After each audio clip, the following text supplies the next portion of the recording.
എല്ലാവർക്കും നമസ്കാരം. Top ട്യൂഷനിന്റെ SSLC Hindi ക്ലാസ്സിലേക്ക് എല്ലാവർക്കും സ്വാഗതം. ഹായ് കുട്ടികളെ, എല്ലാരും സുഖായിരിക്കുന്നോ? നമ്മൾ കഴിഞ്ഞ ക്ലാസ്സുകളിൽ കഥയും കവിതയും ഒക്കെ പഠിച്ചുവല്ലേ? ഇന്ന് നമ്മൾ പഠിക്കാൻ പോകുന്നത് ഒരു പുതിയ തരം പാഠമാണ്. ഇതൊരു യാത്രാ വിവരണമാണ്. ട്രാവലോഗ് എന്ന് ഇംഗ്ലീഷിൽ പറയും. യാത്ര ചെയ്യാൻ എല്ലാവർക്കും ഇഷ്ടമല്ലേ? നമ്മൾ പോയ സ്ഥലങ്ങളെക്കുറിച്ചൊക്കെ എഴുതുന്നത് വായിക്കാനും നല്ല രസമാണ്. ഈ പാഠത്തിന്റെ പേര് റൈൻ ബസേരമേ എന്നാണ്. റൈൻ ബസേര എന്ന് പറഞ്ഞാൽ രാത്രി തങ്ങാനുള്ളൊരിടം, എ നൈറ്റ് ഷെൽട്ടർ. ഈ യാത്രാവിവരണം എഴുതിയിരിക്കുന്നത് പ്രശസ്തനായ എഴുത്തുകാരൻ അമൃത്ലാൽ വേഗഡാണ്. അദ്ദേഹം നർമ്മദാ നദിയുടെ തീരത്തുകൂടി ഒരുപാട് യാത്രകൾ കാൽനടയായി നടത്തിയിട്ടുണ്ട്. ആ യാത്രകളിലെ ഒരു രാത്രിയിൽ നടന്ന വളരെ വിചിത്രവും രസകരമായ ഒരു അനുഭവമാണ് നമ്മളുമായി പങ്കുവയ്ക്കുന്നത്. അദ്ദേഹത്തിന്റെ കൂടെ യാത്രയിൽ ഒരു സഹായിയുമുണ്ട്. പേര് ചോട്ടു. അപ്പൊ നമുക്ക് അവരുടെ കൂടെ ആ യാത്ര പോയാലോ? റെഡിയല്ലേ? ആവേശത്തോടെ. യാത്രയുടെ ഒരു രാത്രിയിൽ ലേഖകൻ കുറച്ചുനേരം പുറത്തിറങ്ങി ആകാശത്തിന് താഴെയിരുന്നു. ആകാശത്ത് ചന്ദ്രനുണ്ടായിരുന്നില്ല. അതുകൊണ്ട് നക്ഷത്രങ്ങളെല്ലാം നല്ല തെളിച്ചത്തോടെ കൂട്ടമായി തിളങ്ങി നിൽക്കുന്നുണ്ടായിരുന്നു. അത് കണ്ടപ്പോൾ അദ്ദേഹത്തിന് തോന്നിയത് ആരോ ആകാശത്ത് വെളുത്ത എള്ള് വിതറിയതുപോലെയാണെന്നാണ്. എന്ത് നല്ല ഭാവനയാണല്ലേ? അദ്ദേഹം ആകാശത്തെക്കുറിച്ച് ഒരു രസകരമായ കാര്യം പറയുന്നുണ്ട്. സൂര്യൻ ഇപ്പോഴും ഒറ്റയ്ക്കാണ് യാത്ര ചെയ്യുന്നത്. എന്നാൽ നക്ഷത്രങ്ങൾ ഒരു സംഘമായാണ്, ഒരു ജമാഅത്തായാണ് വരുന്നത്. കർത്തവാവ് രാത്രിയിൽ ആകാശത്ത് നക്ഷത്രങ്ങളുടെ ഒരു സദ്യ തന്നെയായിരിക്കും. അദ്ദേഹം ഒരു താരതമ്യം നടത്തുന്നുണ്ട്. പകൽ സമയത്തെ ആകാശം ഹൗസ് ഓഫ് ലോർഡ്സ് പോലെയാണ്, അതായത് പ്രഭുക്കന്മാരുടെ സഭ. അവിടെ സൂര്യൻ എന്ന ഒരൊറ്റ പ്രഭുവേ ഉള്ളൂ. എന്നാൽ രാത്രിയിലെ ആകാശം ഹൗസ് ഓഫ് കോമൺസ് പോലെയാണ്, സാധാരണക്കാരുടെ സഭ. അവിടെ ഒരുപാട് നക്ഷത്രങ്ങളുണ്ട്, ഒരുപാട് സാധാരണക്കാരുണ്ട്. അടിപൊളി കമ്പാരിസൺ അല്ലേ? പിറ്റേന്ന് രാവിലെ അവർ യാത്ര തുടർന്നു. എന്നാൽ അവർ പോയിരുന്ന ഒറ്റയടിപ്പാത പെട്ടെന്ന് വളരെ അപകടം നിറഞ്ഞതായി മാറി.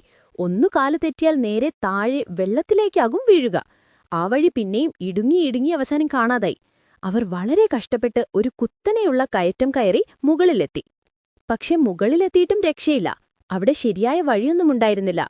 പോരാത്തതിന് ആകാശത്ത് കറുത്ത കാർമേഘങ്ങൾ ഉരുണ്ടുകൂടി അവരെ പേടിപ്പിക്കാൻ തുടങ്ങി. എപ്പോൾ വേണമെങ്കിലും മഴ പെയ്യുന്ന അവസ്ഥ. ചുറ്റും നോക്കിയിട്ട് ഒരു മനുഷ്യനെ പോലും കാണാനുമില്ല. അവരാകെ പെട്ടുപോയി. അങ്ങനെ കഷ്ടപ്പെട്ട് അവർ പഥോഡ എന്ന ഗ്രാമത്തിലെത്തി. സാധാരണ ദിവസവും നടക്കുന്നതിന്റെ പകുതി ദൂരമേ അന്ന് അവർക്ക് നടക്കാൻ കഴിഞ്ഞുള്ളൂ. പക്ഷെ മഴ വരുന്നു എന്ന പേടി കാരണം അവർക്ക് ആ ഗ്രാമത്തിൽ തന്നെ അന്ന് രാത്രി തങ്ങാൻ തീരുമാനിക്കേണ്ടി വന്നു. ആ ഗ്രാമത്തിലെ കുറച്ചുപേർ ചേർന്ന് ഒരു അമ്പലം പണിതിട്ടുണ്ടായിരുന്നു. അതിൽ വിഗ്രഹമൊന്നും പ്രതിഷ്ഠിച്ചിട്ടുണ്ടായിരുന്നില്ല. ആ അമ്പലത്തിന്റെ വരാന്തയിൽ ഇരുമ്പിന്റെ അഴികളുള്ള ഒരു വാതിലുണ്ടായിരുന്നു. അമ്പലം നോക്കി നടത്തുന്ന ഒരു ഗ്രാമവാസി അവരുടെ അവസ്ഥ കണ്ട് അവർക്ക് താമസിക്കാൻ വേണ്ടി ആ വരാന്ത തുറന്നുകൊടുത്തു. അങ്ങനെ അന്ന് രാത്രി ആ അമ്പലത്തിന്റെ വരാന്തയായിരുന്നു അവരുടെ റയൻ ബസേര. ആ നല്ല മനുഷ്യൻ അവർക്ക് വെള്ളമെടുക്കാൻ ഒരു ബക്കറ്റും നിലത്ത് വിരിക്കാൻ വലിയൊരു പരവന്താനിയും കൊടുത്തു. യാത്രക്കാർക്ക് സൗജന്യമായി ഭക്ഷണം കൊടുക്കുന്ന പതിവുണ്ടോ എന്നും ചോദിച്ചു. പക്ഷെ അവരുടെ കയ്യിൽ ഭക്ഷണം ഉണ്ടാക്കാനുള്ള സാധനങ്ങൾ ആവശ്യത്തിനുണ്ടായിരുന്നു. ലേഖകന്റെ സഹായിയായ ചോട്ടു പുറത്ത് ഭക്ഷണമുണ്ടാക്കാൻ തുടങ്ങി. പരിപ്പ് കറിയൊക്കെ ഉണ്ടാക്കി കഴിഞ്ഞു. അവൻ റോട്ടി പോലത്തെ ഒരു തരം പലഹാരമായ ഗാക്കഡ് ഉണ്ടാക്കിക്കൊണ്ടിരുന്നപ്പോഴേക്കും മഴ പെയ്യാൻ തുടങ്ങി. ആ സമയത്ത് ഗ്രാമത്തിലെ വയലുകളിലെല്ലാം സോയാബീൻ വിളവെടുപ്പ് നടക്കുകയായിരുന്നു. ചിലയിടത്ത് വെട്ടിയിട്ട സോയാബീൻ കൂന കൂട്ടിയിട്ടിരിക്കുകയായിരുന്നു. ഈ അസമയത്തിലെ മഴ കാരണം പാവം കർഷകർക്ക് വലിയ നഷ്ടം സംഭവിക്കുമെന്ന് ലേഖകൻ ഓർത്തു. എന്തായാലും ചോട്ടു കഷ്ടപ്പെട്ട് ഗാക്കഡുണ്ടാക്കി. അവർ ഭക്ഷണം കഴിച്ച് കുറച്ചുനേരം വിശ്രമിച്ച് ഉറങ്ങാൻ കിടന്നു. അപ്പോഴേക്കും മഴ നിന്നിരുന്നു. പുറത്തൊരു ബൾബ് കത്തിക്കൊണ്ടിരുന്നു. അങ്ങനെ അവർ ഉറങ്ങാൻ തുടങ്ങി. എന്നാൽ ആ രാത്രിയിൽ ഒരു വിചിത്രമായ അതിഥി അവരെ കാത്തിരിപ്പുണ്ടായിരുന്നു. ആരായിരിക്കുമത്? രാത്രി എപ്പോഴോ ലേഖകൻ ഉറക്കത്തിൽ നിന്നുണർന്നു. അപ്പോൾ അദ്ദേഹം കണ്ട കാഴ്ച എന്താണെന്നറിയാമോ? അദ്ദേഹത്തിന്റെ കാലിന്റെ അടുത്തായി ആ പരവതാനിയുടെ ഒഴിഞ്ഞ ഭാഗത്ത് ഒരാൾ കിടക്കുന്നു. അയാൾ ദേഹത്തൊന്നും പുതച്ചിട്ടില്ല. തണുപ്പുകൊണ്ട് ചുരുണ്ടുകൂടി കിടക്കുകയാണ്. അയാൾ കിടന്നുകൊണ്ട് എന്തൊക്കെയോ പിറുപിറുക്കുന്നുണ്ട്. ഇടയ്ക്ക് രാമായണത്തിലെ വരികൾ പറയുന്നു. പിന്നെ പെട്ടെന്ന് ഉറക്കെ ചിരിക്കുന്നു. ലേഖകന് തോന്നി അതൊരു ഭ്രാന്തനായിരിക്കുമെന്ന്. അദ്ദേഹം ഒന്നും മിണ്ടാതെ വീണ്ടും ഉറങ്ങാൻ ശ്രമിച്ചു. കുറച്ചു കഴിഞ്ഞപ്പോൾ ആ ആൾ എഴുന്നേറ്റ് പുറത്തേക്ക് പോയി. ആ, ശല്യം ഒഴിഞ്ഞു എന്ന് ലേഖകൻ കരുതി കാണും. പക്ഷെ അങ്ങനെയല്ല സംഭവിച്ചത്. അയാൾ പെട്ടെന്ന് തന്നെ തിരികെ വന്നു. എന്നിട്ട് വാതിൽക്കൽ നിന്നുകൊണ്ട് ഒരുതരം മുരൾച്ചയോടെ ചോദിച്ചു, ആരാ നിങ്ങൾ? ഇങ്ങനെ ഇവിടെ കയറിപ്പറ്റി? കുറച്ചു മുൻപ് വരെ ഒരു പാവത്തിനെ പോലെ കിടന്നിരുന്ന ആ മനുഷ്യൻ പെട്ടെന്നൊരു ഭീകരരൂപം ധാരണം ചെയ്തിരിക്കുന്നു. അയാളുടെ മുഖം ദേഷ്യം കൊണ്ട് ചുവന്നിരുന്നു. അവർ പേടിച്ചൊന്നും മറുപടി പറഞ്ഞില്ല. അയാൾ ഒന്നുകൂടി ഉറക്കെ അലറി. അതോടെ ലേഖകനും ചോട്ടുവും എഴുന്നേച്ചിരുന്നു. ലേഖകൻ ധൈര്യം സംഭരിച്ചു പറഞ്ഞു, ഈ അമ്പലം പണിയിച്ചവരാണ് ഞങ്ങളെ ഇവിടെ താമസിക്കാൻ അനുവദിച്ചത്. നോക്കൂ, ഈ പരവതാനിയും ബക്കറ്റുമൊക്കെ അവർ തന്നതാണ്. പക്ഷേ അതൊരു ഭ്രാന്തനായിരുന്നല്ലോ. അയാൾക്കതൊന്നും മനസ്സിലായില്ല. അയാൾ വായിൽ തോന്നിയതെല്ലാം വിളിച്ചു പറയാൻ തുടങ്ങി. അയാൾ സ്വയം ഒരു CID ഇൻസ്പെക്ടറാണെന്ന് പറഞ്ഞു. നിങ്ങളെന്താ വിചാരിച്ചത്? ഞാൻ സാധാരണ വേഷത്തിൽ നടന്ന് കള്ളന്മാരെ പിടിക്കുന്ന ആളാണ് എന്നൊക്കെ പറഞ്ഞു. അയാൾ ചോദിക്കുന്ന ചോദ്യങ്ങൾക്കൊന്നും ഒരു തലയും വാലും ഉണ്ടായിരുന്നില്ല. ബേസിർ പേർക്കെ സവാൽ. മറുപടി പറഞ്ഞില്ലെങ്കിൽ ചാട്ടവാറുകൊണ്ടടിക്കുമെന്ന് ഭീഷണിപ്പെടുത്തി. അതുകൊണ്ട് ലേഖകൻ എന്തൊക്കെയോ മറുപടി പറഞ്ഞുകൊണ്ടിരുന്നു. അയാൾ നിർത്താതെ അലറുകയും ബഹളം വെക്കുകയും ചെയ്തു. ഇടയ്ക്കിടെ കൈയിലൊരു ചാട്ടവാറുണ്ടെന്ന ഭാവത്തിൽ അയാൾ വായുവിൽ കൈവീശുന്നുണ്ടായിരുന്നു. ദേഷ്യം കൂടുമ്പോൾ അയാളുടെ മുഖം ഭീകരരൂപിയായി മാറുന്നു. ജീവിതത്തിൽ താൻ ഇത്രയും നിസ്സഹായനായി അനുഭവിച്ചിട്ടില്ല എന്ന് ലേഖകന് തോന്നി. അവർ അയാളുടെ ഭീഷണി സഹിച്ച് അവിടെയിരുന്നു. അടുത്തൊക്കെ വീടുകളുണ്ടായിട്ടും ആരും സഹായത്തിന് വന്നില്ല. ഈ ഭീകരമായ രാത്രി ഒരിക്കലും അവസാനിക്കില്ല എന്നവർക്ക് തോന്നി. പെട്ടെന്ന് അയാളുടെ ശ്രദ്ധ മൂലയിൽ വെച്ചിരുന്ന അവരുടെ ബാഗിലേക്ക് പോയി. അതിലെന്താണ്? എനിക്കത് പരിശോധിക്കണം, അയാൾ പറഞ്ഞു. ലേഖകൻ ആകെ പേടിയായി. കാരണം ആ ബാഗിൽ പച്ചക്കറി മുറിക്കുന്ന ഒരു കത്തിയുണ്ട്. അത് അയാളുടെ കയ്യിൽ കിട്ടിയാൽ എന്ത് സംഭവിക്കും?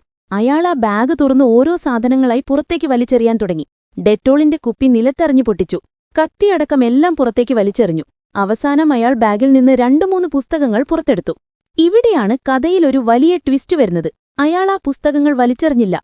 പകരം അത് തുറന്നു നോക്കി. എന്നിട്ട് ഒരു കേടും കൂടാതെ അതേപോലെ തിരിച്ചു ബാഗിൽ വെച്ചു. എന്നിട്ട് ചോട്ടുനിന്നോട് ഇംഗ്ലീഷിൽ ചോദിച്ചു, "വാട്ട് ഈസ് യുവർ നെയിം?"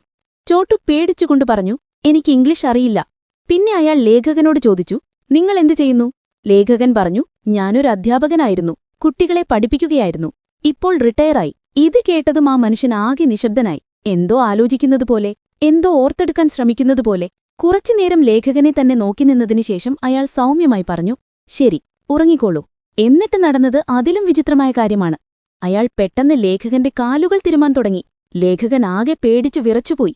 അയാൾ 2 കാലുകളും കൈകളും ഓരോ വിരലുകൾ വരെ വളരെ ഭംഗിയായി തിരുമിക്കൊടുത്തു. അതിനുശേഷം ലേഖകന്റെ മുഷ്ടി തുറന്ന് അതിലെന്തോ ഒന്ന് വെച്ച് മുഷ്ടി അടച്ച് അയാൾ പുറത്തേക്ക് പോയി.